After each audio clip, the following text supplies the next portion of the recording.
Bonjour et bienvenue au Flash Info de la matinée de ce jeudi 22 septembre 2022. Le gouvernement a approuvé ce mercredi les statuts de la Société nationale du bois SONAB SA. Sa mise en place sera procédée d'une transformation de l'Office national du bois au regard de la nature et du volume des activités qu'il mène.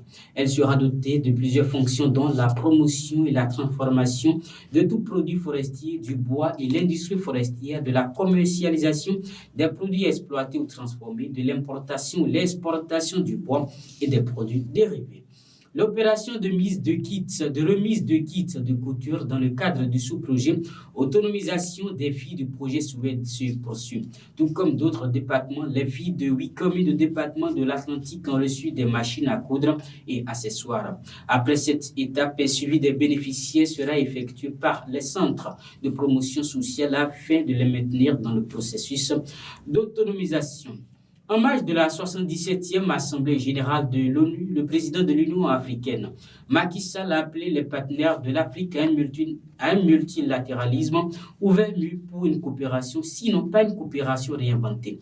L'objectif est de permettre à l'Afrique de se défaire du joug de son passé historique dans le choix de ses alliés pour relever les défis tant sur le plan politique, sécuritaire qu'économique.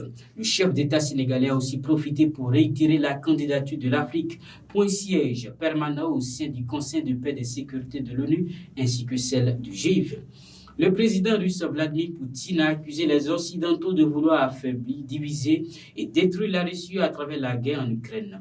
Dans une allocution, il a justifié la guerre en Ukraine et annoncé la mobilisation de 300 000 réservistes dans le cadre de celle-ci. Le chef du Kremlin a également menacé d'utiliser les armes nécessaires, y compris l'arme nucléaire pour défendre la Russie en cas de menace. Et l'arme qu'il faut aux étudiants pour défendre leur avenir en matière d'éducation est le CPMS. Savez-vous qu'à Cotonou, il existe une école de cycle préparatoire aux grandes écoles d'ingénieurs, le CPMS, le cycle préparatoire Sainte-Marie-Stella. Au CPMS, suivez une formation tournée vers l'international dès le cycle préparatoire et poursuivez vos études d'ingénieur dans les grandes écoles d'ingénieurs en Europe sans passer un concours. Biomédical et santé, robotique, électronique embarquée, intelligence artificielle, big data, cybersécurité, tels sont quelques domaines de professionnalisation en cycle ingénieur que vous propose le CPMS.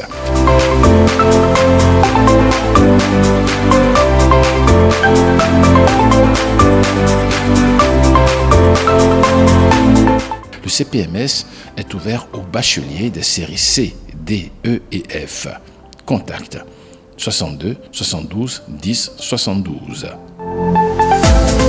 Voilà, ici professeur, rendez-vous informatif. Merci pour l'attention. Prochain rendez-vous 19h15.